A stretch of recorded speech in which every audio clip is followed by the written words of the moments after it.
तो भैया अब जैसे कि हम लोगों ने अब इंजेक्शन के बारे में तो बात कर ही ली थी कि कैसे कैसे जो नेशनलिज्म का इंजेक्शन था वो फ्रेंच के अंदर डाला गया था। अब जब इंजेक्शन आपने डाला है तो अब इंजेक्शन का रिजल्ट भी तो मिलेगा। अब भैया अब इंजेक्शन जब भैया इंजेक्शन डाला जाता है तो उसका दवाई का असर भी तो होगा। अब जब नेशनलिज्म डाला गया अंदर तो लोगों के अंदर नेशनलिज्म भर गया बहुत कस के। तो अब भैया ऑब्जेक्टिव क्या बन गया फ्रेंच रेवोल्यूशन का, आप वो भी समझते हैं कि भैया जब आपको मान चलिए कि जब आई थिंक मुझे ध्यान है कि जब मैंने पहली बार अपने पैसों का कोर्स खरीदा तो मैंने अपने फ्रेंडों को सबसे कहा भाई ले ले भाई ले ले। तो फिर एक तरीके से अच्छा लगता है जब आपके साथ कुछ अच्छा होता है। तो आप भी चाहते हैं कि आपके साथ जब आपके साथ अच्छा हो तो आपके दोस्तों के साथ भी अच्छा हो। तो भैया इनका ऑब्जेक्टिव क्या बना लिया है फ्रेंच वालों ने, देख लीजिए आप लोग। तो क्या ऑब्जेक्टिव बनाया, the revolutionaries further declared that it was the mission and the destiny of the French nation to liberate the people of Europe from despotism. यानी कि अब ये लोग क्या करेंगे, यानी कि जो रेवोल्यूशनरीज थे उन्होंने कहा कि बस अब छोड़ दीजिए, अब हमारा ये कर्तव्य बनता है कि हम लोग क्या करें, हमारे जो यूरोप के दूसरे लोग हैं उन्हें भी क्या करें, लिबरेट करें फ्रॉम द किससे, डेस्पोटिज्म से। और ये क्या करेंगे, help other people of Europe to become nation. तो ये लोग क्या करेंगे, रेवोल्यूशनरीज हेल्प करेंगे दूसरे नेशंस को क्या करने में, इमर्ज करने में, यानी कि जो पुराने जंजीरों में लदे हुए लोग थे उनको बचाने की कोशिश करेंगे। जैसे कि हम लोग बात करें कि इसमें हेल्प करने के लिए एक बहुत खास नाम निकल के आएगा जिसका नाम था नेपोलियन बोनापार्ट। तो भले ही हम लोग बात करें कि वो बंदा छोटा था, निंगा सा बंदा था, ठीक है। और हम लोग बात करें यूरोपियंस ने काफी ज्यादा, हम लोग बात करें जब जो ब्रिटिशर्स थे या फिर दूसरे लोग थे जो कि उसके खिलाफ थे, फ्रेंच आर्मी के खिलाफ थे, तो उन्होंने काफी ज्यादा ये एक अफवाह उड़ाई थी, छोटा सा पंटा 5 फुट का आदमी। पर भैया बंटेपन की बात नहीं होती है, आदमी के अंदर गुर्दा होना चाहिए। तो वो गुर्दा किसके अंदर था, नेपोलियन का था। तो इन कुछ अधिकारी, कुछ सेना, फ्रेंच सेनाओं के साथ में नेपोलियन भी मिलेगा, भले ही वो फायदा उठा ले इस फ्रेंच रेवोल्यूशन का और अपनी जो डिक्टेटरशिप थी वो स्टेब्लिश कर दे। पर वो बंदा इतना डायनेमिज्म अपने अंदर होल्ड करके रखता था, वो क्या कहेगा, my enemies are none, sorry my enemies are many. They said Italy and Egypt. I think मुझे ध्यान है कि मेरे पास उसका वीडियो भी डला है, तो आपको भी सुनाऊंगा मैं, तो सुनना, मजा आएगा सुनने में बहुत ज्यादा। तो सुनिए क्या कहते थे हमारे नेपोलियन साहब, कितनी आप उसकी डायनेमिज्म की थोड़ी बहुत बात सुने तो मजा आएगा। सुनिए जरा, माई एनिमीज आर मैनी।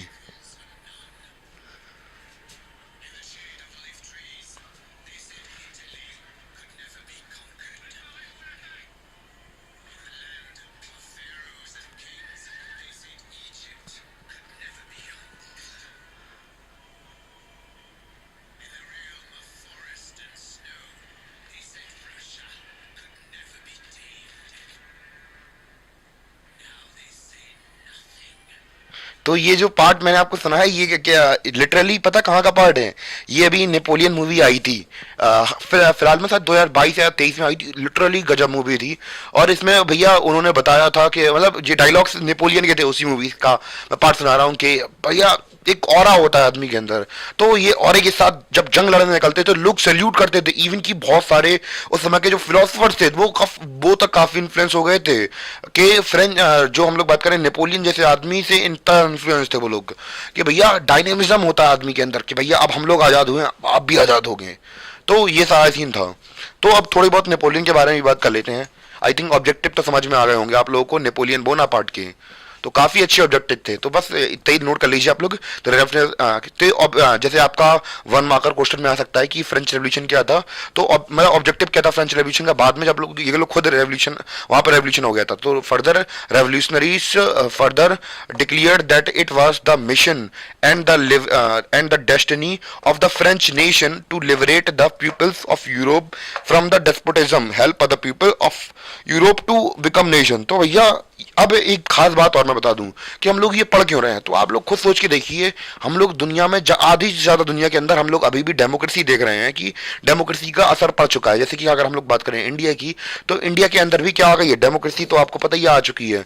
तो अब हमारे देश में कैसे ये सिस्टम एस्टेब्लिश हुए, कहाँ का इन्फ्लुएंस था भैया, यूरोप में फ्रेंच से हम लोग बात करें उनसे आइडिया फैला, तो अब इनका अगर ये ऑब्जेक्टिव नहीं बनता तो क्या लगता है आपको, क्या यहाँ पे हम लोग रेवोल्यूशनाइज हो पाते, या फिर हम लोग बात करें हम लोग फ्री हो पाते? एक तरीके से ये सारी चीजें धीमे धीमे चिंगारी का काम किया इन्होंने, और बताया हमारे जो काफी बड़े हमारे जो लीडर्स थे वो विदेशों में जाके पढ़े और उन्हें पता चला कि हाँ हाँ फ्रेंच में भी ऐसी चीजें हुई हैं। तो जब उससे ये चीजें इंस्पायर करती हैं, जरूरी नहीं कि इन्होंने फिजिकली हमें हेल्प किया हो, पर एक तरीके से ये भी समझ लीजिए पर इन्होंने हमें इंस्पायर तो किया हमें अपनी जंग लड़ने के लिए। आप ऐसे भी तो समझ सकते हैं कि इन्होंने कैसे हमें हेल्प किया। इवन कि हम लोग बात करें कि अगर आपको पता हो कि जब ब्रिटिशर्स यहाँ पर राज कर रहे थे तो एक बंदा था अपना साउथ इंडिया से, मैसूर का किंग, आपको पता होगा, उन्होंने लेटर भेजे थे, डिप्लोमेटिक संबंध थे नेपोलियन साथ, वो आने वाला था इंडिया में, गलती से अगर आ जाता ना तो लिटरली इंडिया की कंडीशन दूसरी होती है अभी भी लिटरली। तो आई थिंक इतना क्लियर हो गया होगा आप लोगों को ऑब्जेक्टिव क्या थे फ्रेंच रेवोल्यूशन के। तो हम लोग बात कर ही रहे थे कि नेशनलिज्म भैया नेपोलियन का क्या क्या रोल था, वो तो हम लोग समझ लिया, ठीक है।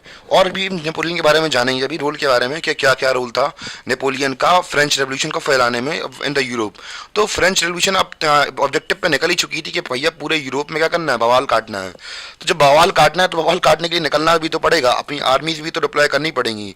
तो भैया यूरोप में क्या हो रहा था, अब आर्मी डिप्लॉय हो रही थी। अब भैया जो फ्रेंच आर्मी थी तो ये जगह जगह जाके रेवोल्यूशन कर रहे थे, आओ बेटा लड़े, अब कुछ करना है हमें। तो ऐसे कुछ विचारों के साथ हम लोग बात करें, फ्रेंच आर्मीज बढ़ रही थी। और जो कंट्री थी वहां पे क्या हो रहा था, वहां पे जो क्लब्स बन रहे थे, फ्रेंच आर्मी विच मूव्ड इनटू पोलैंड। तो भैया अलग अलग जगह पे मार्चा निकालते हुए चलेंगे, आओ बेटा हमें भी डेमोक्रेसी चाहिए, मतलब डेमोक्रेसी लेंगे हम लोग, अब मोनार्कशिप का खत्म हो गया सीन। तो होलैंड में जाएंगे, बेल्जियम में जाएंगे, स्विट्जरलैंड में जाएंगे, और हम लोग बात करें कि इटली में भी जाएंगे 1790s में। The outbreak of the revolutionary war, the French army begin to carry the idea of nationalism award. तो धीमे धीमे भैया जो फ्रेंच आर्मी थी वो बढ़ती चली गई आगे आगे आगे आगे और आगे। तो प्लीज नोट डाल लीजिए, ज्यादा आप भी रेवोल्यूशनरी ना बनिए, तो काहे बता लीजिए, अच्छा लगेगा। तो ये मजा कर रहा हूँ ऐसे। तो ऐसे करके अपना जो आइडिया था फ्रेंच रेवोल्यूशन का वो धीमे धीमे अब क्या करने लगा, बाहर जाने लगा। अब इसके बाद पहले आप लोग स्क्रीन शॉट ले लीजिए। अब इसके बाद हम लोग बात करने वाले हैं फ्रेंच आर्मीज के बारे में। तो हम लोग बात करें कि वहां पे सीन क्या चल रहा था, पहले आप नोट कर लीजिए जल्दी से, ठीक है। तो इन द एंड हम लोग एक स्टोरी के बारे में बात कर लेते हैं। तो अब हम लोग रोल समझेंगे किसका, नेपोलियन का रोल समझने ही वाले हैं इसमें कि क्या क्या नेपोलियन का रोल रहा, तो उसको समझते हैं पहले हम। तो अब उसका जो हम लोग बात करें नेपोलियन बोनापार्ट का रोल है उसको समझते हैं। तो उनके रोल को समझने के लिए सबसे पहले हमें समझना होगा कि इट फ्रांस के अंदर क्या हो रहा था। यहाँ पे हमने देखा फ्रेंच रेवोल्यूशन स्टार्ट हो गई थी अपनी, ठीक है, फ्रेंच रेवोल्यूशन स्टार्ट हो गई। यहाँ पे हमने देखा कि जैकोबिन क्लब्स बन रहे थे, और धीमे धीमे जो हम लोग बात करें कंट्री है आगे बढ़ रही थी। और उसी के साइड में जो फ्रेंच आर्मी थी, तो जो फ्रेंच आर्मी थी ये धीमे धीमे जाके क्या कर रही थी, पावर कंट्रोल कर रही थी, मतलब धीमे धीमे जाके अपने आप को स्टेब्लिश करती जा रही थी। भले ही हम लोग बात करें इनके एडमिनिस्ट्रेटिव, भले ही हम लोग बात करें ये लोग डेमोक्रेसी के नाम पे कुछ भी कर रहे हो, धीमे धीमे अपने आप को स्टेब्लिश करते जा रहे थे आसपास के इलाके के अंदर। तो भैया ऐसे वक्त पे भैया नेपोलियन देखता है कि भैया लोहा गर्म है, मार देना चाहिए। तो भैया हम लोग बात करें कि नेपोलियन क्या करेगा आगे चल के यहाँ पे हम लोग बात करें थोड़ा आगे चलेगा, और यहाँ पे हम लोग बात करें फ्रेंच आर्मीज की मदद से यहाँ पे वो कह रहेगा कि भैया जो डेमोक्रेसी एमएसक्रेसी है, जो क्लब्स वगैरह हैं ये सब साइड में हटाओ, हम बैठ रहे हैं, अब जिसको जो करना है कर लो। तो इसके बाद एक फ्रेंच जो हम लोग बात करें नेपोलियन है, वो डायलॉग भी मारेगा, आई just found a British I just found French crown in the gutter. मैं किसी मतलब किसी कंट्री को मैं बुरा नहीं कह रहा, आई थिंक मैंने शायद उनकी जो मैंने अभी आपको क्लिप दिखाई थी मूवी की, तो थोड़ी देर पहले, तो उसी में क्लिप मतलब मूवी में बताया गया था, वो जब डायलॉग मारता है तो वैसे कहता, I just found the French crown in the gutters and I just was वगैरह करके कहेगा, मैंने फिर उसको ताज में ले लिया, फिर तलवार से उठाएगा ऐसे। तो ऐसे करके वो पूरी अपने आप को क्या करेगा, स्टेब्लिश कर लेगा फ्रेंच के अंदर।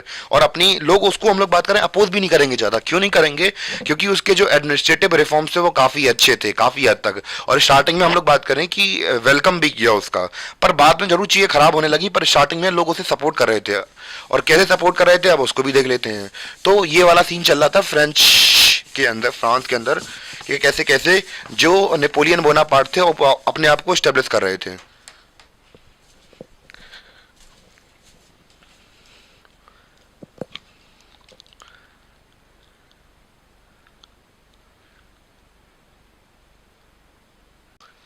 तो गाइस हम लोग बात ही कर रहे थे नेपोलियन के बारे में, तो अब हम लोग बात करेंगे कि क्या क्या रिफॉर्म्स लाया था। हम लोग बात करें नेपोलियन से, जिसकी वजह से हम लोग बात करें कि वहाँ की फ्रांस की जो जनता थी वो खुश थी उसकी डिक्टेटरशिप से।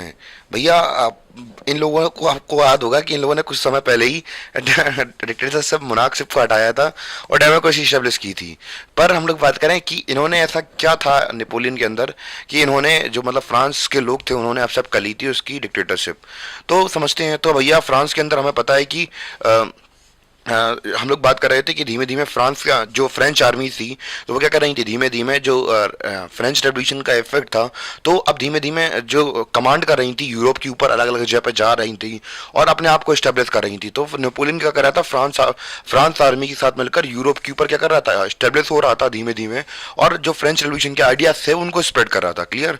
और हम लोग बात करें Napoleon set about the introducing many of the reforms that he had already introduced in France. तो भैया जो नेपोलियन था वो हमें पता है आर्मी का पार्ट था, तो भैया वो धीमे धीमे जो रिफॉर्म्स थे वो कंट्री के अंदर लाता जा रहा था, जो कि मतलब फ्रेंच रेवोल्यूशन में जो भी रिफॉर्म्स वो अपनी कंट्री अपने मतलब कंट्री के ऊपर लाया था, तो वो जो कंट्री के अंदर रेवोल्यूशन के थ्रू हम लोग बात करें रिफॉर्म्स थे वो आए थे, अब वो यूरोप के दूसरे जो पार्ट्स थे वहां पे अब वो फैला रहा था। Clear.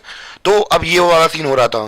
Throw return to monarchy Napoleon had no doubt destroyed democracy. तो यहाँ पे अब नेपोलियन ने क्या किया, जब काफी हद तक चीजें सही हो गई उसके सामने, जब लोहा ज्यादा गर्म हो गया, तो फिर नेपोलियन ने क्या कहा, उसने यही कहा कि भैया अब कुछ बचा ही नहीं है, कुछ हथौड़ा गर्म, वो लोहा गर्म है, टन सीना मार दो और गर्म कर लो लोहा अपना।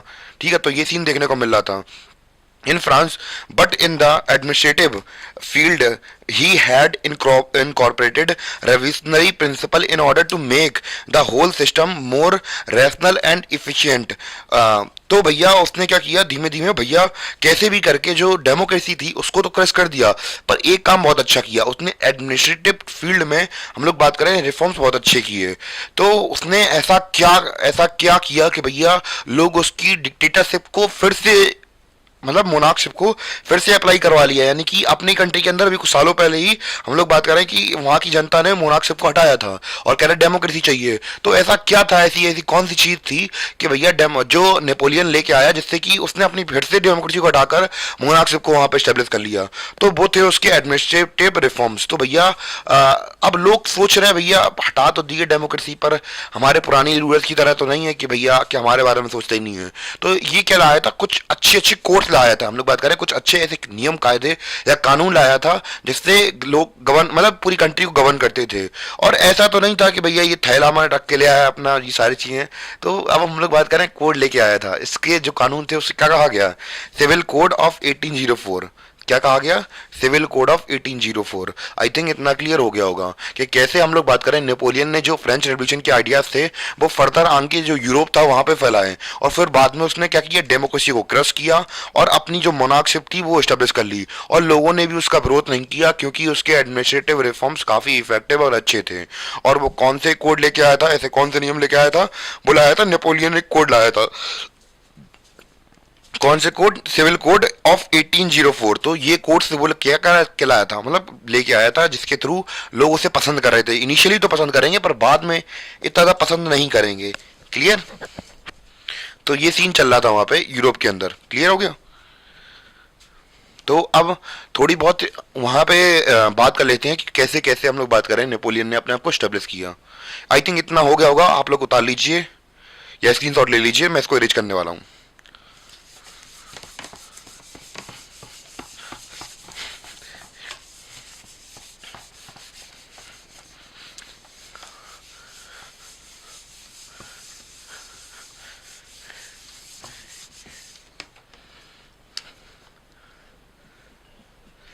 तो अब हम लोग थोड़ा समझ लेते हैं कैसे कैसे चीज़ें चल रही थी यूरोप के अंदर या फ्रांस के अंदर, उसको समझते हैं। सबसे पहले क्या हुआ, रेवोल्यूशन हुआ, फ्रेंच रेवोल्यूशन हुआ हमारा। ठीक है। कब हुआ, 1789 में। तो भैया धीमे धीमे रिपब्लिक्स बनने लगे, काफ़ी सारी चीज़ें हुई पर ज़्यादा कुछ नहीं हो पाया, जोकोबिन क्लब्स बनने लगे। जोकोबिन जोकोबिन क्लब्स बनने लगे यहाँ पे हमारे, जब जोकोबियन क्लब्स बन गए और उसके बाद क्या हुआ, जो क्लब्स भी बनने लगे, फिर इसको फर्दर हटा के हम लोग बात करें, डायरेक्टरी भी आई। उसके बाद डायरेक्टरी आने के बाद यहाँ पे क्या चल रहा था, जो नेपोलियन था हमारा, वो धीमे धीमे आगे अपनी जो गाड़ी थी बढ़ा चल रहा था। मतलब नेपोलियन अपनी आर्मी के थ्रू स्टेब्लिश करता जा रहा था अपना साम्राज्य। और यहाँ पे हम लोग बात करें 1800 के आसपास में वो क्या कर लेता है, डेमोक्रेसी को पूरी तरह से खत्म कर देता है और अपनी जो मोनार्कशिप थी, जो यूरोप मतलब फ्रांस था, वहाँ पे स्टेब्लिश कर देता है। इवन की उस समय के जो फिलोसफर्स थे वो भी नेपोलियन से इतने ज़्यादा इन्फ्लुएंस थे कि बहुत से लोगों ने उसके बारे में बढ़ चढ़ के बात की है नेपोलियन के बारे में। तो ये सीन चल रहा था कहाँ पे, यूरोप के अंदर। तो ऐसे करके जो नेपोलियन बोनापार्ट थे उन्होंने अपना साम्राज्य स्थापित किया था कहाँ पे, यूरोप के अंदर। या फिर हम लोग बात करें फ्रांस के अंदर एक महाशक्ति बन के निकले थे कौन, हमारे नेपोलियन बोनापार्ट। आई थिंक इतना क्लियर हो गया होगा आप लोगों को। तो मेरे भाइयों और बहनों, हम लोग बात कर रहे थे नेपोलियन एक कोड के बारे में। तो जैसे कि हमें पता है कि हम लोगों ने बात कर ली थी कि भैया जो वहाँ की जनता थी, अलग अलग देशों की जनता थी, वो कि जो डेमोक्रेसी थी वो खत्म होने के बावजूद भी जो डिक्टेटरशिप थी वो एक्सेप्ट कर रही थी, किसकी, नेपोलियन की। अब उसका कारण क्या था, क्या कारण था जिसकी वजह से नेपोलियन को एक्सेप्ट किया गया था? तो भैया वो ऐसे कुछ रिफॉर्म्स लाया था जो कि सोसाइटी के लिए बहुत अच्छे थे। तो वो कौन कौन से कोड थे, उन्हें कहा गया सिविल कोड ऑफ 1804, या फिर उन्हें प्यार से भाषा में हम लोग क्या बोलते हैं, नेपोलियनिक कोड बोलते हैं। क्या बोलते हैं, नेपोलियनिक कोड। तो ये है हमारे नेपोलियनिक कोड। तो क्या थे नेपोलियनिक कोड, इसको समझते हैं हम। सबसे पहला हमारा कानून क्या कहा गया था, रिमूव ऑल प्रिविलेजेस। तो ये इसी से जुड़ा हुआ है, remove all privileges based on birth, established equality before law, the law before law and secure the right to property. तो सबसे पहले क्या किया गया, तो पहले के समय में हमें पता है कि चाहे यूरोप हो चाहे कोई दुनिया का दूसरा पार्ट हो, तो हम लोग पुराने समय से देखते हुए आए हैं कि जो पुराना समय था उस समय पर जो राजा महाराजा थे उनका राज चलता था। जब राजा महाराजा का राज चलता था तो उन्हें बहुत सारी सुविधाएं दी जाती थी। तो अब जो भी आप लोग पैदा होते हैं, तो जैसे आप मंत्री घर में पैदा हुए तो आपको बड़े ठाट बाट से पाला जाता है और समाज के अंदर आपको बहुत सारी सुविधाएं दी जाती हैं कि अगर आप कहीं पे गए तो पहला काम आपका होगा, दूसरा काम दूसरों का होगा। तो ये सारा सीन होता है। तो जितनी भी सुविधाएं दी जाती थी क्लासेस को देख करके, आप किस जगह पे पैदा हुए, तो वो सारी चीजें खत्म कर दी गई। भले ही आप चाहें कोई मंत्री संतरी जिसके भी बेटे हों, तो इससे फर्क नहीं पड़ने वाला है। क्या हमारे यहाँ भी ऐसा होता है? हाँ होता है, अभी भी लिटरली अगर आप लोग देखें तो आपको पता चलेगा, हाँ ऐसा ही होता है।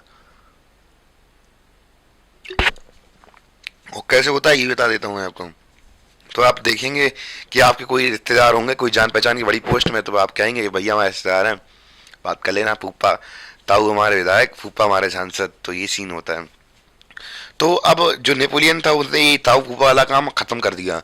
उसने कहा कि भैया आप योग्य हैं तो आपको मिलेगा, नहीं हो तो नहीं मिलेगा।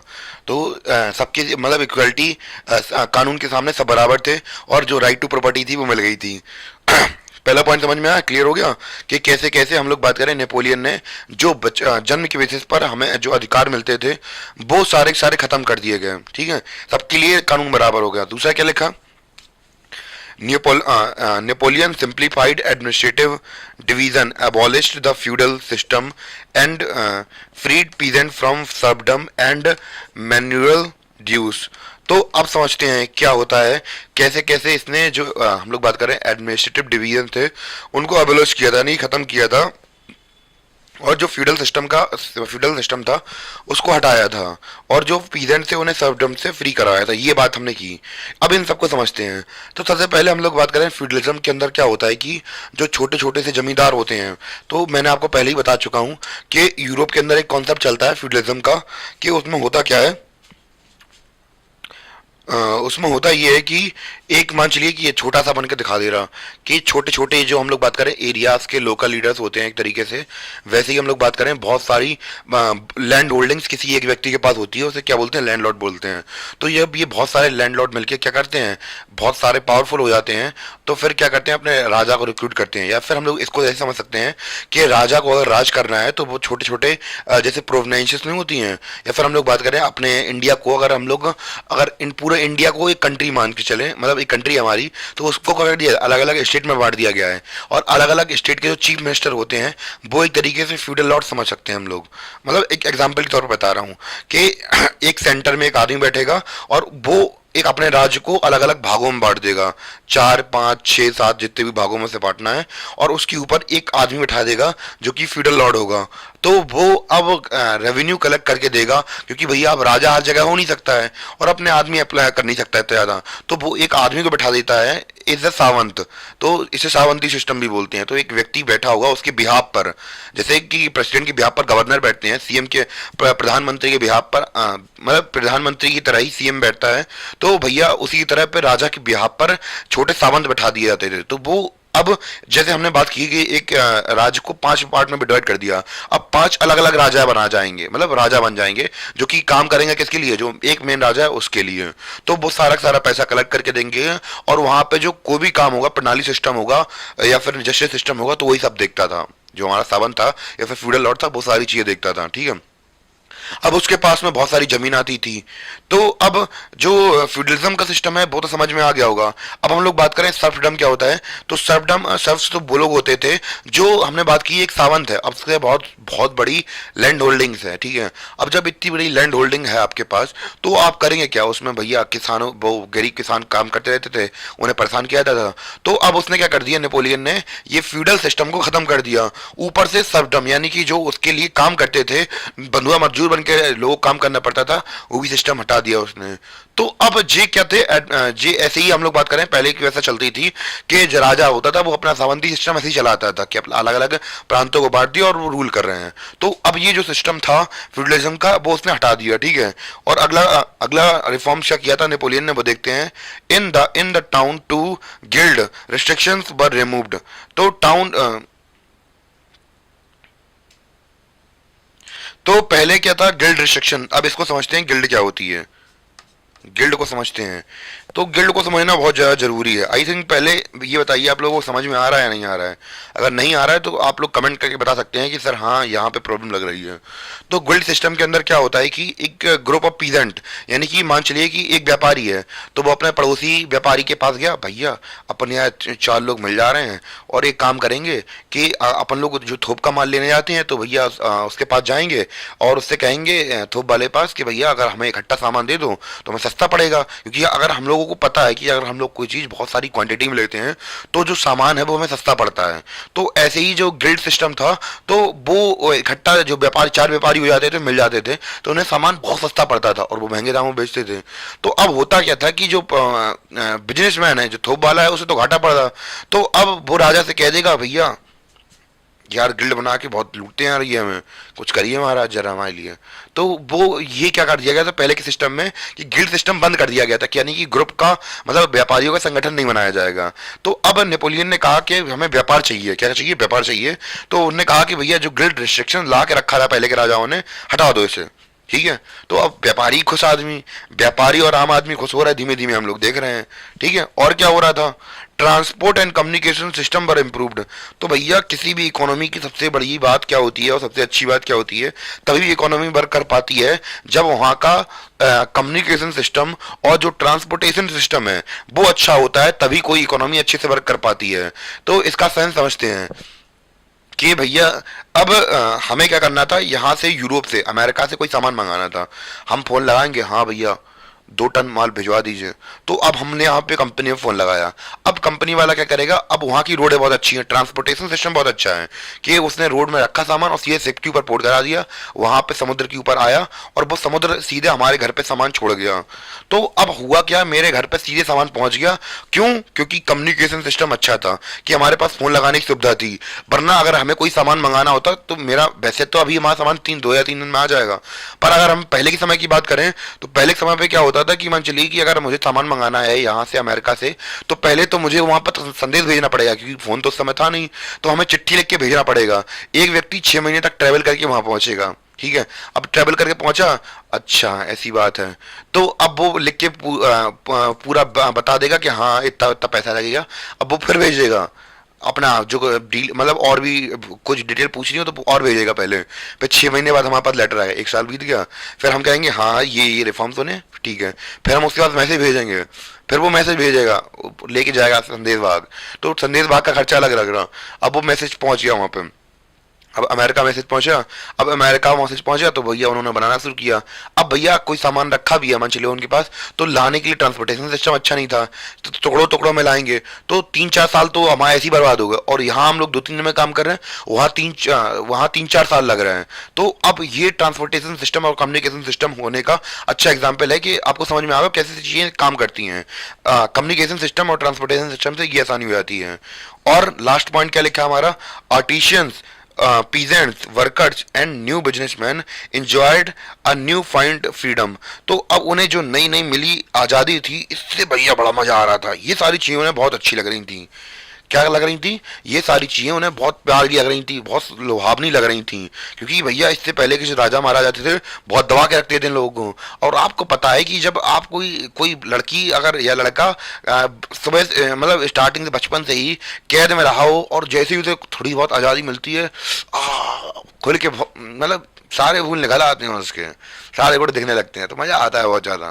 तो वैसे ही अब ये लोग एंजॉय कर रहे थे, पर कब तक एंजॉय करते। अब बात तो ये भी थी ना कि एक लिमिट तक ही चीजें अच्छी लगती हैं, पर बाद में अब जैसे मान चलिए कि आप रोज रोज आपको बहुत ज्यादा सोन पापड़ी खानी अच्छी लगती है, मिलके खाना अच्छा लगता है, एक बार एक दिन खा लोगे, 2 दिन खा लोगे, अब मैं आपको रोज रोज वही दूं तो अब जिलेगा नहीं। तो वैसे ही इन्हें हजम नहीं हो रही थी क्या, इतने अच्छे रिफॉर्म्स हजम नहीं हो रहे थे। क्यों हजम नहीं हो रहे थे, क्योंकि एक चीज इनकी दांव पे लगी हुई थी, वो थे इनका पॉलिटिकल फ्रीडम। तो भैया आप इनको अब तो क्योंकि भैया आप हटा तो सकते नहीं है कि यार फौज लग गई तो लग गई, डेमोक्रेसी के अंदर तो भैया मौका रहेगा कि भैया 5 साल बाद फिर निपटा देंगे तुमको। पर अब यहाँ पे तो कुछ नहीं कर सकते ना हम लोग। अब हमारे पास क्या ऑप्शन बचता है, कुछ नहीं बचता है हमारे पास ऑप्शन। तो उनको और इतना समझ और भी आगे समझते हैं। उससे पहले आप लोग पहले ये नोट कर लीजिए, फिर क्योंकि मैं आगे कर रहा हूँ। जो हमारे नेपोलियन कोड है, और एग्जाम्स में पूछा जा सकता है कि ऐसे कौन से रिफॉर्म थे जिससे कि हम लोग बात करें नेपोलियन ने अपना राजकाल स्टैब्लिश किया था, तो वो नेपोलियन कोड लिख दें, या फिर सीधे ही सीधे पूछ दें अगर नेपोलियन कोड बताइए या सिविल कोड ऑफ 1804 बताइए, तो आप आराम से बता सकते हैं। और मैंने आपको एग्जाम्पल समझा दिया है, और आपको इलाबोरेट करके भी लिखना है तो लंबा चौड़ा खूब 6 पन्ने का ऐसे भी लिख सकते हैं आप लोग इसके ऊपर। तो भाई सब हम लोग बात करेंगे कि जैसे कि हमें पता है कि जब फ्रेंच आर्मीज घुसती चली जा रही थी, नेपोलियन ने इतने अच्छे एडमिनिस्ट्रेटिव रिफॉर्म्स लाए थे, तो हम लोगों ने अभी नेपोलियन को जो हम लोग बात करें सिविल कोड ऑफ 1804 देखे, जिन्हें हम लोग नेपोलियन कोड कह रहे थे। तो अब जब इतने अच्छे रिफॉर्म्स के साथ, तो क्या चीज़ें सही हो पाएंगी नेपोलियन या फिर फ्रेंच आर्मीज के लिए। तो हम लोग बात करें कि एज अ रिजल्ट हम लोग बात करेंगे, फ्रेंच की बात नहीं कर रहे हम लोग, दूसरी कंट्रीज के बारे में बात करेंगे कि दूसरी कंट्रीज के ऊपर क्या इफेक्ट पड़ रहा था फ्रेंच का, तो उसके बारे में बात करते हैं। तो रिएक्शन कैसा था जनता का। तो अभी हम लोग बात करें reaction of local population to French rule were mixed. तो अब हम लोग ऐसा भी नहीं कह सकते कि भैया सभी लोग नाराज थे कि भैया हमारा जो पॉलिटिकल राइट्स है वो क्यों छीन लिए गए, और हम पे ये जो इंट्रूडर्स की तरह जो फ्रेंच आर्मी है ये घुसी चली आ रही है। तो सब कुछ कहना बहुत मतलब एकदम से कह नहीं सकते तो कुछ, क्योंकि जो रिएक्शन था ये मिक्स्ड रिएक्शन देखने को मिल रहा था। क्यों मिक्स्ड रिएक्शन था इसको समझते हैं। Initially in many places such as Holland, Switzerland as well as in certain cities like Brussels, Mainz, Milan and Warsaw the French armies were welcomed and as harbinger of liberty. तो starting में हम लोग बात करें कुछ countries, कुछ states या फिर हम लोग बात करें सिटीज में ऐसा ऐसा हीरोज की तरह ट्रीट किया जा रहा था कि भैया ये यहाँ पे लिबर्टी लाए हैं और इतने अच्छे रिफॉर्म्स किए हैं। तो बहुत लोगों ने तो इनकी मतलब तारीफें की, तारीफों के पुल बांध दिए। और पर कुछ लोगों ने क्या किया, but initially enthusiasm soon turned to hostility as it became clear that the new administrative arrangement did not go hand to hand with political freedom। तो जैसा कि हमें पता है कि जितने भी भले ही चाहे आपने जितने भी एडमिनिस्ट्रेटिव रिफॉर्म्स कर लिए हो, पर पॉलिटिकल राइट्स तो छीन लिए ना हमारे, यहाँ तो प्रॉब्लम पड़ गई ना हमारे साथ।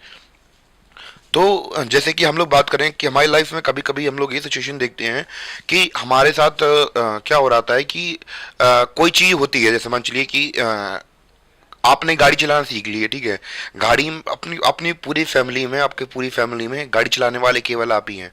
स्टार्टिंग में तो बहुत अच्छा लगता है कि हाँ मैं ही अकेला गाड़ी चला पाता हूँ घर में, तो पर ये चीज़ आपको स्टार्टिंग में अच्छी लगेगी, पर बाद में क्या होगा कि जब धीमे धीमे जब मम्मी को कहीं जाना होगा, पापा को कहीं जाना होगा, बहन को कहीं जाना होगा, भाई को कहीं जाना होगा, तो वो आपको एज अ ड्राइवर ट्रीट करेंगे। तो वो कहेंगे भाई वहाँ जाना है, चल, मुझे गाड़ी चलानी आती, तुझे चलानी आती है, चल मेरे साथ। मम्मी कहेंगी शॉपिंग करनी है, भाई मेरे साथ चल, पापा कहेंगे बेटा मुझे यहाँ जाना है, तो आप मना भी नहीं कर पाओगे। तो जो आपका वरदान था, आपको अच्छा लग रहा था स्टार्टिंग में कि हमने गाड़ी सीख ली है पूरी फैमिली में, वो आपके लिए अभिशाप बन जाएगा। तो उसी प्रकार हम लोग बात करें, ऐसा जो आर्मीज थी वो घुस गई थी वहाँ पे, तो कुछ लोगों तो अच्छा लग रहा था, पर कुछ लोगों को अच्छा नहीं लग रहा था। क्यों? क्योंकि हम लोग बात करें कि अब मान चलिए कि अब आर्मीज अगर अटैक करती हैं किसी कंट्री के ऊपर, जीत लेती हैं, तो आर्मी आपसे आप सब क्या करेगी? तो भैया आर्मी ने आपको जीता है तो भैया ऑब्वियस सी बात है, तो आपको उनके लिए लड़ना पड़ेगा। और हम लोग क्यों लड़े किसी के लिए? तो ऑब्वियसली बात है कि अगर आपको किसी के खिलाफ लड़ा दिया जाए तो आप कहेंगे कि हम क्यों लड़ें। तो अगर आर्मी में कोई भर्ती होता है तो भैया देश के लिए जज्बा होता है कि हाँ हमें अपने देश के लिए कुछ करना है। पर फ्रेंच आर्मीज के लिए हम लोग क्यों मरे? तो ना को वो हमारे हैं, एक तो बस लिबर्टी दिला दी उन्होंने, एडमिनिस्ट्रेटिव रिफॉर्म अच्छे कर दिए, ठीक है, पर हम तो अपने देश के लिए लड़ेंगे, उनके लिए क्यों लड़ने वाले हैं हम? तो बस यही तो सवाल था इनिशियली, इसलिए पसंद नहीं आ रहे थे। तो स्टार्टिंग में तो अच्छे लग रहे थे, गुड़ा बहुत अच्छा लगता है, पर धीमे धीमे जब आप उसे खाते रहते हैं, एक बार, दो बार, तीन बार, बार बार खाते रहो, दिन भर खाते रहो, तो आदमी उब जाता है। तो अच्छी भी नहीं लगती ये सारी चीज़ें जब बार बार ये सारी चीज़ें होती हैं। आई थिंक इतना क्लियर हो रहा होगा आप लोगों को। तो गाइस हम लोग अब बात करेंगे कि क्यों जो हम लोग बात करें रिएक्शन से लोगों के, वो मिक्स हो रहे थे। जैसे कि हम लोगों ने बात की थी, जो फ्रेंच आर्मी थी वो जबरदस्ती घुस रही थी अब वहाँ पे। तो अब वो लोग क्या कर रहे थे, तो ये इन लोगों ने क्या कारण किए, मतलब क्या ऐसी चीज़ें की थी जिसकी वजह से लोगों को ये अच्छे नहीं लग रहे थे। ठीक है, उनकी रीजन समझते हैं। इंक्रीज टैक्सेशन, तो भैया कर लगाना शुरू कर दिया। तो आपको पता है कोई भी गवर्नमेंट को चलाने के लिए, कोई भी आर्मी को रन करने के लिए फर्स्ट ऑफ ऑल आपको क्या चाहिए पड़ेंगी? फंडिंग चाहिए पड़ेंगी। तो फंडिंग कहाँ से आएंगी? टैक्स कलेक्ट करके आएंगी। सेंसरशिप सेंसरशिप लगा दी, फोर्स्ड कॉन्स्क्रिप्शंस इनटू फ्रेंच आर्मीज। तो सेंसरशिप मतलब होता है किसी चीज पर रोक लगा देना, जैसे कि हम लोग बात करें बुराई नहीं कर सकते, और अलग अलग चीजों से सेंसरशिप लगाई जाती है। और हम लोग बात करें कि जबरदस्ती आर्मी में भरा जा रहा था। जैसे कि हम लोग बात करें कि मैंने अभी थोड़ी देर पहले आपको बताया था कि अगर हम लोग किसी भी अपनी इंडियन आर्मी के लिए भी अगर भर्ती होते हैं, तो फिर अंदर से एक पहले तो पैसे तो एक सेकेंडरी चीज होते हैं। प्राइमरी इंटेंशन क्या होती है? अपने देश के लिए सब करना है, कि अपने देश के लिए कुछ करना चाहते हैं हम लोग। तो पहली हमारी मतलब उम्मीद यही होती है कि अपने देश के लिए कुछ करना है। इसलिए हम लोग बात करें कि पहला काम क्या होता है कि अपने देश के लिए कुछ करना है, इसलिए हम लोग आर्मी के अंदर सेलेक्ट होते हैं। पर ये लोग जबरदस्ती भरवा रहे हैं। क्योंकि अगर हम लोग बात करें कि सेंस ऑफ बिलोंगिंग कैसे आएगी, कि भैया अगर हम लोग बात करें कोई पर्सन इंडिविजुअल होगा, जैसे मान चलिए कि दूसरे कंट्री का इंडिविजुअल है, तो वो हमारी कंट्री की आर्मी के लिए क्यों मतलब लड़ेगा? भले ही हमारी कंट्री को उसने हरा दिया हो, पर no, I just don't do this. ठीक है, तो फिर ये वाला सीन हो जाता है। तो जबरदस्ती आर्मी में रिक्रूटमेंट हो रही थी। Conquer the rest of Europe, क्यों? अब भैया आर्मी इसको क्यों? तो भैया ये लोग कह रहे थे कि भैया फ्रेंच आर्मीज को हम लोगों ने स्ट्रांग बनाना है, तो फिर आप लोग जल्दी भर्ती हो जाइए। क्यों भर्ती हो जाइए? क्योंकि ये जो आइडिया है वो हमें पूरे यूरोप में फैलाना है, तो पूरे यूरोप को हम लोग जीतेंगे। तो अब इस जे इनका नया उद्देश्य बन गया था यूरोप को जीतना। तो फिर all seemed outweigh the advantage of administrative reform, administrative changes. तो भले ही हम लोग बात करें एडमिनिस्ट्रेटिव चेंजेस तो हुए थे, पर अब ये उस चीज़ों से ज़्यादा चीज़ें मांग रहे थे, एक तरीके से ये समझ लीजिए। अब कोई मतलब नहीं बन रहा था इनके एडमिनिस्ट्रेटिव चेंजेस का, क्योंकि भैया अब हमें नहीं लड़ना है, जबरदस्ती मैं इतना ज़्यादा क्यों कर रहा हूँ? मतलब वही है कि भैया जैसे मान चलिए कि आप हो और आप ट्रेन में जा रहे हो, ठीक है, ट्रेन में जा रहे हो, किसी ने आपको 5 रुपए दे दिए, आपको मतलब कुछ खरीदना था, तो उसने कहा भाई 5 रुपए दे देना, मतलब आपको भूख लग रही थी, तो आपने 5 रुपए मतलब उससे लेके उसे दे दिए और आपने समोसा खा लिया, ठीक है। अब बाद में क्या हुआ कि भैया अब बाद में आया टीटी आया, ठीक है। अब वो बंदे ने टिकट नहीं लिया था। अब भैया आप क्या करेंगे? वो कहेगा भाई यार हेल्प कर दे। अब भैया आपके 5 रुपए के चक्कर में आपका 500 रुपए का चालान चेक कट जाएगा। अब वो कहेगा भैया थोड़ा बात कर ले यार, कह दो हम आपके साथ हैं, टिकट नहीं ले पाए। तो बस वही है कि कुछ चीज़ों का कभी गलत फायदा नहीं उठाना चाहिए। तो बस ये मतलब वही है कि जैसा इसको एक और एग्जाम्पल समझ लीजिए कि भैया हम लोग मछलियों को क्या देते हैं? चारा देते हैं। चारा में छोटा सा कीड़ा लगा देते हैं और डाल देते हैं, और डप पसीना वो जैसी पकड़ती है हम लोग खींच लेते हैं। तो अब हम लोग छोटे सा चेंज दे के बड़ी चीज़ ले लेते हैं। तो भैया मछली का काम जनता का हो गया, समझ लो कि भैया इनने तो हमें तनक से रिफॉर्म दी, और पूरी हमारी जो राइट टू पॉलिटिकल राइट से हमारे वो छीन लिए इन्होंने, ऐसे करके।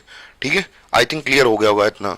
अब भैया मेकिंग अप नेशनलिज्म के बारे में बात करेंगे कि जो यूरोप था, यूरोप के अंदर नेशनलिज्म कैसे कैसे फैला, और मतलब कैसे कैसे वहाँ पे अगर हम लोग बात करें नेशनलिज्म के बारे में बहुत सारी चीज़ें डिस्कस करने वाले हैं। तो एक तरीके से ये समझ लीजिए एक पड़ाव खत्म हो गया था, हमारा एक पड़ाव खत्म हो गया कि फ्रेंच का अंदर क्या क्या चीज़ें चल रही थी, ये सारी चीज़ें समझ में आ गई होंगी आप लोगों को। तो अभी हम लोग फ्रेंच के बारे में पर्टिकुलरली बात कर रहे थे कि फ्रेंच आर्मी के अंदर या फिर फ्रेंच के अंदर कैसे हो रही थी। अब पूरे यूरोप की बात करेंगे। कि यूरोप के अंदर क्या क्या चल रहा था। तो वही तभी तक हम लोगों ने ये समझा कि हम लोग फ्रेंच रिवॉल्यूशन कर ही रहे थे। तो अभी तक हम लोगों ने ये समझा कि जो फ्रांस था वहाँ पे क्या क्या सीन चल रहा था। यानी कि अभी तक हम लोगों ने केवल ये पार्ट पढ़ा था, हमने जैसे कि स्टार्टिंग में बताया था कि सबसे पहले रेवोल्यूशन कहाँ पे आएगा, अमेरिका में आएगा। तो भैया फिर धीमे धीमे फ्रेंच रेवोल्यूशन होगी, और फ्रेंच में जब चिंगारी लगेगी तो धीमे धीमे जो नेशनलिज्म है वो धीमे धीमे भड़केगा और चिंगारी की तरह काम करेगा और पूरे यूरोप में फैल जाएगा। तो अब हम लोग जो फ्रेंच वाला पार्ट था कि भैया फ्रेंच के अंदर रेवोल्यूशन हो गई, और अब जो फ्रेंच वाला पार्ट था अब खत्म हो गया। अब भैया पूरे यूरोप की बात करेंगे हम लोग कि पूरे यूरोप में नेशनलिज्म कैसे पड़ा। यानी कि एक तरीके से कह सकते हैं कि हमारा जो पहला पड़ाव था वो कंप्लीट हो चुका है। अब हम लोग अपने अगले पड़ाव के ऊपर आ चुके हैं। तो अब हम लोग समझेंगे making of nationalism in Europe. तो कैसे कैसे जो नेशनलिज्म था वो यूरोप के अंदर फैला, अब उसके बारे में बात करेंगे, ठीक है। तो सबसे पहले अगर हम लोग बात करें कि किसी भी देश को नेशनलिज्म की तरह बनाने के लिए हमें क्या क्या चाहिए पड़ता है। कोई देश के अंदर नेशनलिज्म की भावना आनी चाहिए, यानी कि एकजुटता की भावना आनी चाहिए। अगर हम लोग सीधी भाषा में कहें तो no nationalism no nation state. यानी कि अगर नेशनलिज्म नहीं है, देश के अंदर एकता नहीं है, तो कोई नेशन स्टेट बन ही नहीं पाएगा। जैसे कि अब अगर अभी हम लोग यूरोप में देखें तो हमें कई नेशन स्टेट देखने को मिलते हैं, जैसे जर्मनी, इटली। तो ये सब क्या है, नेशन स्टेट्स हैं। पर हम लोग बात करें उस समय पर जब नेशनलिज्म था ही नहीं, तो फिर नेशन स्टेट बनाते कहाँ से। तो अब हम लोग बात करें कि वहाँ पे जो ये देश है, जर्मनी जर्मनी हुआ, इटली हुआ, स्विट्जरलैंड हुआ, तो ये छोटे छोटे किंगडम्स में डिवाइडेड था, यानी कि यूनिफाइड नहीं था। अब जब यूनिफाइड था नहीं तो फिर हम लोग बात करें कि जब यूनिफाइड था नहीं तो फिर नेशन स्टेट कहाँ से बनाते, नेशनलिज्म कहाँ से बनाते। तो यही सब चल रहा था वहाँ पे यूरोप के अंदर। जैसे कि अभी इसके बाद हम लोग एक एग्जाम्पल भी समझेंगे, और उसके बाद फिर हम लोग आगे डिस्कस करेंगे। What we know today as Germany, Italy and Switzerland were divided into kingdoms. तो ये सब किंगडम्स में डिवाइडेड थे, जैसे डचीज, कॉन्टेंट्स। तो भैया जैसे हमारे यहाँ पे स्टेट्स वगैरह होते हैं, तो वैसे ही वहाँ पे कॉन्टेनमेंट्स होते थे, कॉन्टेंट्स में बटे हुए थे।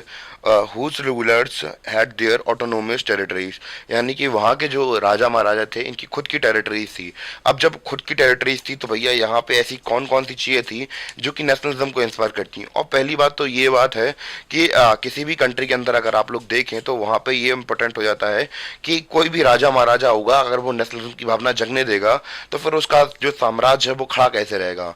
क्योंकि भैया उसका साम्राज्य नेशनलिज्म से खत्म हो सकता है, क्योंकि अगर किसी भी देश के अंदर अगर एकजुटता आ जाएगी, वो राजा को अपने हटा देंगे। तो इसीलिए हम लोग बात करें कि नेशनलिज्म के लिए क्या जरूरी है, ऐसी चीज़ें जरूरी है कि जो सभी को जोड़ के रखें। तो वहाँ पे हमें यूरोप के अंदर कुछ देखने को मिल ही नहीं रहा था, क्योंकि वहाँ पे ये छोटे छोटे कैंटोनमेंट्स में, डचीज में डिवाइडेड था, जर्मनी, इटली, और यहाँ पे ये सारा सीन चल रहा था। क्लियर इतना। तो गाइस जैसा कि हम लोगों ने बात की थी अभी कि जो नेशनलिज्म था यूरोप के अंदर पनपने के लिए क्या कंडीशन चाहिए थी कि वहाँ पे यूनिफिकेशन होना चाहिए था सोसाइटी का, कल्चर का।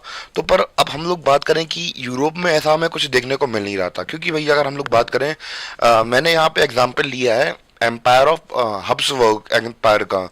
तो जो हब्सबर्ग एम्पायर था, तो भैया अब ये बहुत बड़ा रीजन था कि कहाँ पे, यूरोप में।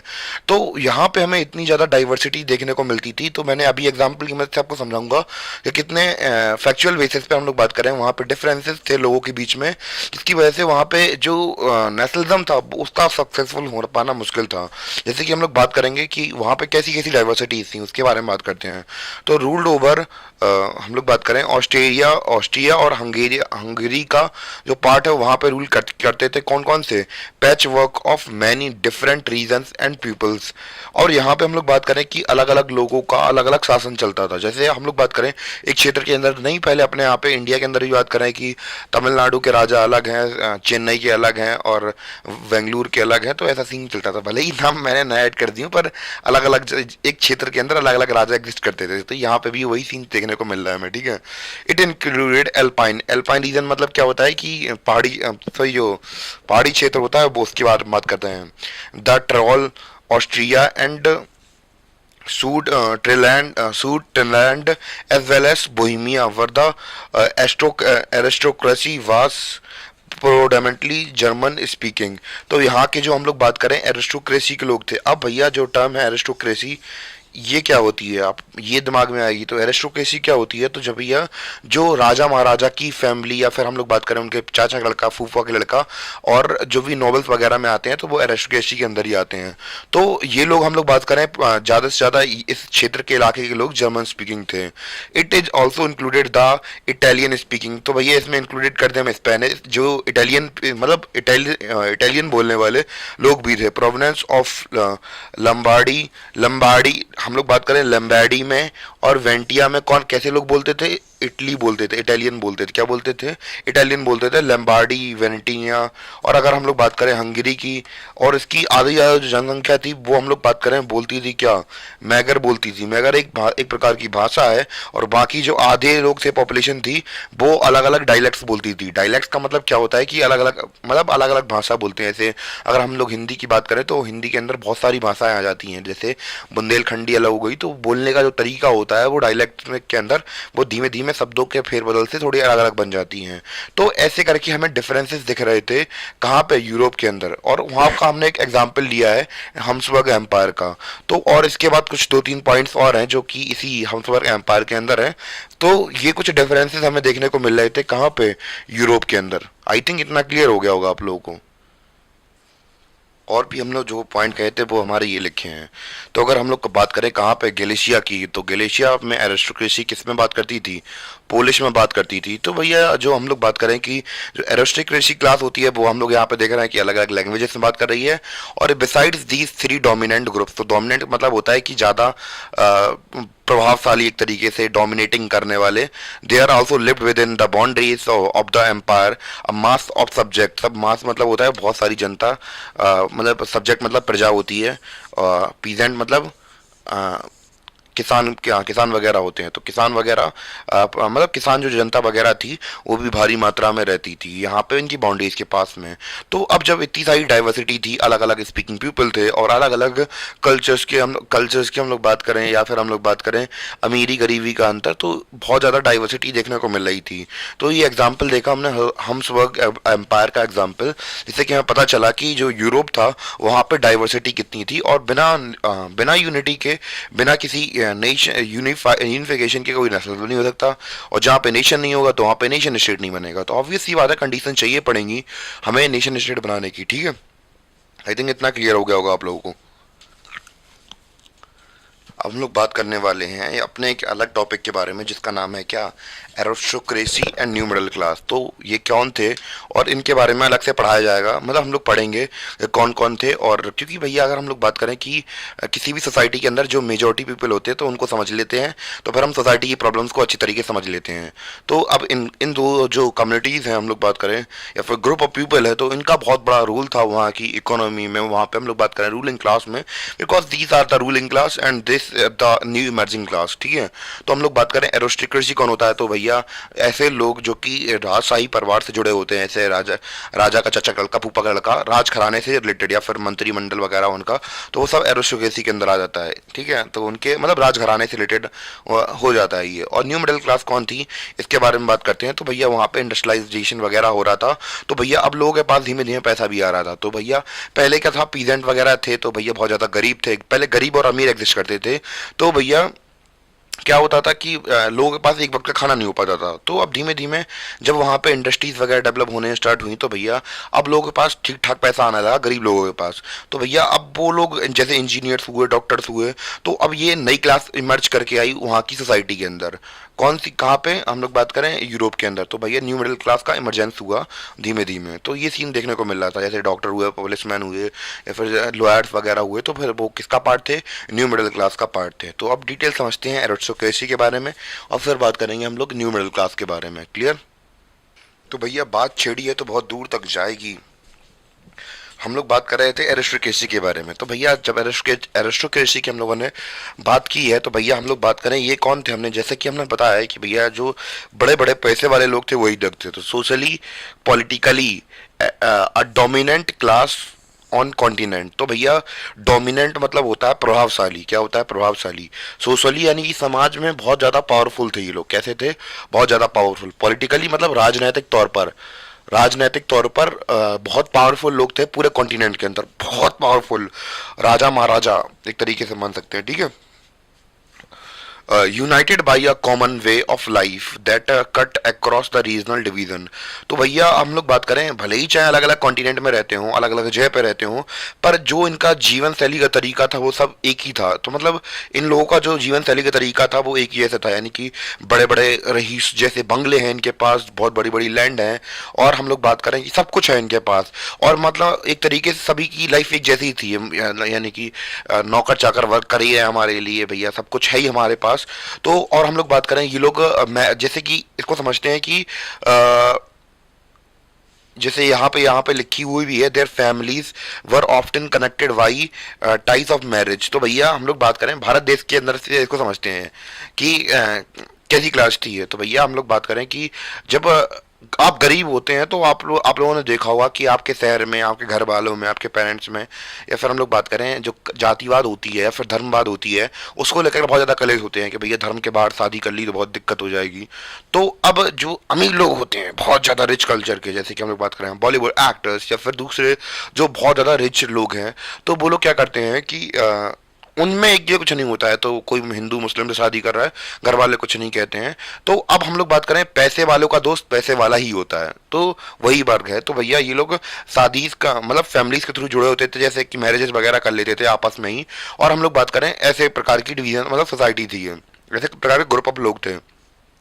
दे owned estates in the countryside. Countryside मतलब होता है गांव वाले इलाके के अंदर। इनके पास टाउन हाउसेस होते थे और बहुत बड़ी बड़ी ज़मीनें होती थी। अगर हम लोग बात करें 100 बीघा, 200 बीघा, 500 बीघा, बड़े बड़े इलाके होते थे। क्या होते थे? बड़े बड़े इलाके होते थे किनके पास? इन बड़े बड़े लैंड ओनर्स के पास। कौन की? एरिस्टोक्रेसी क्लास के पास। They spoke French.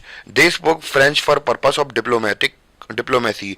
तो भैया डिप्लोमेसी की हम लोग बात करें, डिप्लोमेसी के पर्पज से ये लोग क्या करते थे? फ्रेंच भाषा का इस्तेमाल करते थे, मतलब सभी क्लास के लोग। तो भैया एक तरीके से इनमें यूनाइटेडनेस देखने को मिलती है हमें कि जो लोग एक ही भाषा बोलते थे, ठीक है। ये वाला मैंने क्लियर कर ही दिया।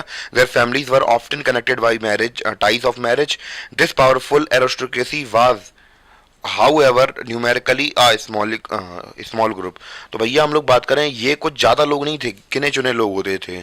और भैया अब भैया सवाल हमारे सामने ये उठता है कि बड़ी संख्या में कौन था, उसके बारे में हम लोग बात करेंगे अब। तो जैसे कि हम फिर से थोड़ा बहुत रिपीट करते हैं कि एरिस्टोक्रेसी क्लास के बारे में, ये लोग सोशली और पॉलिटिकली डोमिनेंट यानी कि प्रभावशाली व्यक्ति थे पूरे कॉन्टिनेंट के अंदर। और हम लोग बात करें, ये जुड़े हुए थे कॉमन वे ऑफ लाइफ से, यानी कि रहन सहन के तरीके से। और इनके पास बहुत सारी ज़मीनें, टाउन हाउसेस थे, और ये लोग फ्रेंच भाषा का इस्तेमाल करते थे डिप्लोमेसिक पर्पज से। और इनकी जो फैमिलीज थी वो हमेशा शादी के बंधन में जुड़ी रहती थी एक दूसरे की फैमिलीज से। और लास्ट में हमने देखा कि जो एरिस्टोक्रेसी प्लेस थी, मतलब जो एरिस्टोक्रेसी क्लास थी, ये बहुत कम संख्या में बहुत ज़्यादा कम लोग थे। आई थिंक इतना क्लियर हो गया होगा आप लोगों को। जैसे आपने ड्यूक सुना होगा, फिलिप सेकंड सुना होगा, तो ऐसे करके ड्यूक्स वगैरह होते थे। और जो रिच क्लास के लॉर्ड्स वगैरह होते थे वो यूरोप वगैरह में चलते थे, और वैसा वहाँ पे सीन चलता था।